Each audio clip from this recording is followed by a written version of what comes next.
ನಮಸ್ತೆ. ಈ ವಿಡಿಯೋವನ್ನು ವೀಕ್ಷಿಸುತ್ತಿರುವ ಎಲ್ಲ ನನ್ನ ರಾಯರ ಭಕ್ತರಿಗೂ ವಂದನೆಗಳು. ಗುರುಬ್ರಹ್ಮ ಗುರುವಿಷ್ಣು ಗುರುದೇವೋ ಮಹೇಶ್ವರ ಗುರು ಸಾಕ್ಷಾತ್ ಪರಬ್ರಹ್ಮ ತಸ್ಮೈ ಶ್ರೀ ಗುರುವೇ ನಮಃ. ಪೂಜ್ಯಾಯ ರಾಘವೇಂದ್ರಾಯ ಸತ್ಯಧರ್ಮ ರಥಾಯ ಚ ಭಜತಾಂ ಕಲ್ಪವೃಕ್ಷಾಯ ನಮತಾಂ ಕಾಮಧೇನುವೆ.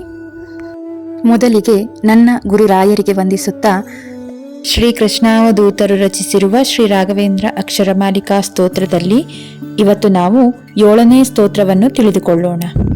ರುಜೋತ್ತಮ ಪ್ರಾಣಪಾದಾರ್ಚನ ಪ್ರಾಪ್ತ ಮಾಹಾತ್ಮ್ಯ ಸಂಪೂರ್ಣ ಸಿದ್ಧೇಶ ಭೋ ಶ್ರೀರಾಘವೇಂದ್ರಾರ್ಯ ಶ್ರೀರಾಘವೇಂದ್ರಾರ್ಯ ಶ್ರೀರಾಘವೇಂದ್ರಾರ್ಯ ಪಾಹಿ ಪ್ರಭೋ.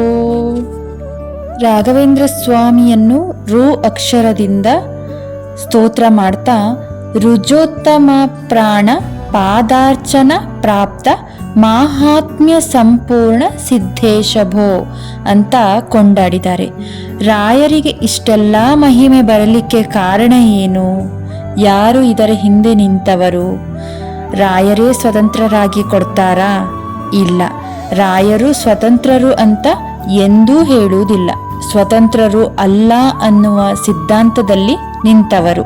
ಹಾಗಾಗಿ ರಾಘವೇಂದ್ರ ಸ್ವಾಮಿಗಳು ಅಂತಾರೆ, ನಾನು ಕೊಡುವುದಲ್ಲ. ಹಾಗಾದ್ರೆ ಇಷ್ಟೆಲ್ಲ ಕೊಡುವುದಕ್ಕೆ ನಿಮ್ಮನ್ನ ಸ್ವೀಕಾರ ಮಾಡಿದವರು ಯಾರು? ಯಾರು ನಿಮಗೆ ಇಷ್ಟೆಲ್ಲ ಕೊಡುವ ಶಕ್ತಿಯನ್ನು ಕೊಡುವವರು ಅಂತ ಅಂದ್ರೆ ರುಜೋತ್ತಮರು, ರುಜುಗಳಸ್ತರು ಅಂತ ಅಂದ್ರೆ ಬ್ರಹ್ಮ ಪದವಿಗೆ ಯೋಗ್ಯರಾದ ಜೀವರು ಅಂತ ಏನಿದ್ದಾರೆ ಅವರು 100 ಜನ ಇದ್ದಾರೆ. 100ನೇ ಅವರು ಬ್ರಹ್ಮದೇವರು, ಅದಕ್ಕೆ ಹಿಂದಿನವರು ವಾಯುದೇವರು. ಹಾಗಾಗಿ ರುಜೋತ್ತಮರು ಅಂತ ಅಂದ್ರೆ ಸಾಮಾನ್ಯವಾಗಿ ನಾವು ತೆಗೆದುಕೊಳ್ಳುವುದು ವಾಯುದೇವರು. ಯಾಕಂದ್ರೆ ಅಪ್ಪಣ್ಣಾಚಾರ್ಯರು ರಾಘವೇಂದ್ರ ಸ್ವಾಮಿಗಳಿಗೆ ಈ ಯೋಗ್ಯತೆ ಎಲ್ಲಿಂದ ಬಂತು ಅಂತ ಹೇಳುವ ಸಂದರ್ಭದಲ್ಲಿ ಹರಿಯ ಪಾದ ಕಮಲಗಳನ್ನು ಅವರು ನಂಬಿದ್ದರಿಂದ ಬಂತು ಅಂತ. ಅಲ್ಲಿ ಮುಖ್ಯ ಪ್ರಾಣದೇವರನ್ನ ಹೇಳಲಿಲ್ಲ ಅಂತ ಪ್ರಶ್ನೆ ಮತ್ತೆ ಉಳಿಯುತ್ತೆ. ರುಜೋತ್ತಮರು ಅಂದ್ರೆ ಮುಖ್ಯ ಪ್ರಾಣದೇವರು. ಅವರ ಸನ್ನಿಧಾನಕ್ಕೆ ರಾಘವೇಂದ್ರ ಸ್ವಾಮಿಗಳು ಪಾತ್ರರಾದ್ದರಿಂದ ಅವರ ಅನುಗ್ರಹದಿಂದ ಇವರು ಸಂಪತ್ತನ್ನೆಲ್ಲ ಕೊಡುತ್ತಾರೆ. ಸರಿ, ಆದ್ರೆ ಹರಿಯ ಪಾದಕಮಲಗಳನ್ನ ಇವರು ಸೇವೆ ಮಾಡಿದ್ದಕ್ಕೆ ರಾಘವೇಂದ್ರರಿಗೆ ಈ ತಾಕತ್ತು ಬಂತು ಅಂತ ಅಪ್ಪಣ್ಣಾಚಾರ್ಯರು ಹೇಳುತ್ತಾ ಇದ್ದಾರೆ. ಹರಿ ಅನ್ನೋದಿಕ್ಕೆ ಶ್ರೀಹರಿ ಪರಮಾತ್ಮ ಅನ್ನುವ ಅರ್ಥ ಇದೆ.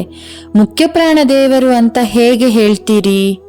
ಸಂಸ್ಕೃತದಲ್ಲಿ ಹರಿ ಅನ್ನುವುದಕ್ಕೆ ಬರೀ ಪರಮಾತ್ಮ ಅಂತ ಮಾತ್ರ ಅಲ್ಲ, ಹರಿ ಅನ್ನೋದಕ್ಕೆ ಮುಖ್ಯ ಪ್ರಾಣ ಅನ್ನುವ ಅರ್ಥ ಇದೆ.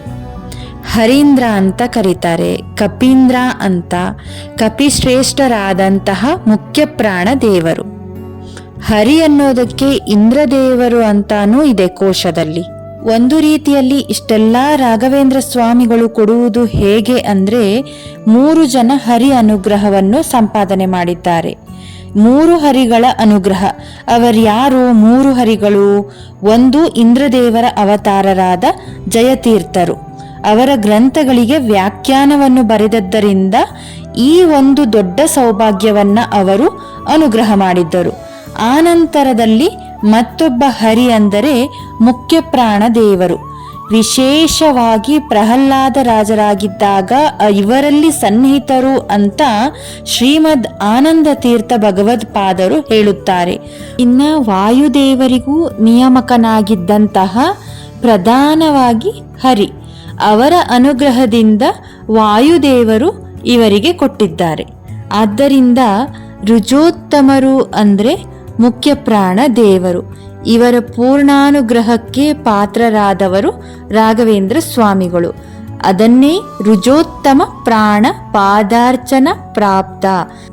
ಅವರ ಪಾದಕಮಲಗಳನ್ನು ಚೆನ್ನಾಗಿ ಆರಾಧನೆ ಮಾಡಿದ್ದರಿಂದ ಇವರಿಗೆ ಪ್ರಾಪ್ತವಾದದ್ದು ಎಲ್ಲರಿಗೂ ಅನುಗ್ರಹ ಮಾಡುವಂತಹ ಯೋಗ್ಯತೆ.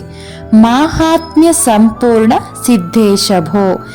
ಇಂತಹ ಮಹಾತ್ಮೆ ಸಿದ್ಧೇಶರು ಏನು ಅನ್ಕೊಳ್ತಿರೋ ಅದನ್ನೆಲ್ಲ ಸಿದ್ಧಿ ಮಾಡುವಂತಹ ಯೋಗ್ಯತೆ ನಿಮ್ಮಲ್ಲಿದೆ. ಅಂತಹ ರಾಯರೇ ನಮಗೂ ಅನುಗ್ರಹ ಮಾಡಿ ಅಂತ ಪ್ರಾರ್ಥಿಸುತ್ತಾ ಶ್ರೀಕೃಷ್ಣಾರ್ಪಣ ಮಸ್ತು. ಖಂಡಿತ ರಾಯರಿದ್ದಾರೆ. 8ನೇ ಸ್ತೋತ್ರದೊಂದಿಗೆ ಮುಂದಿನ ವಾರ ಸಿಗುತ್ತೇನೆ. ಈ ವಿಡಿಯೋವನ್ನು ವೀಕ್ಷಿಸುತ್ತಿರುವ ನನ್ನ ಎಲ್ಲ ವೀಕ್ಷಕರಿಗೂ ನಮಸ್ಕಾರ. ಎಲ್ಲರಿಗೂ ಒಳ್ಳೆಯದಾಗಲಿ, ಒಳ್ಳೆಯದೇ ಆಗುತ್ತೆ.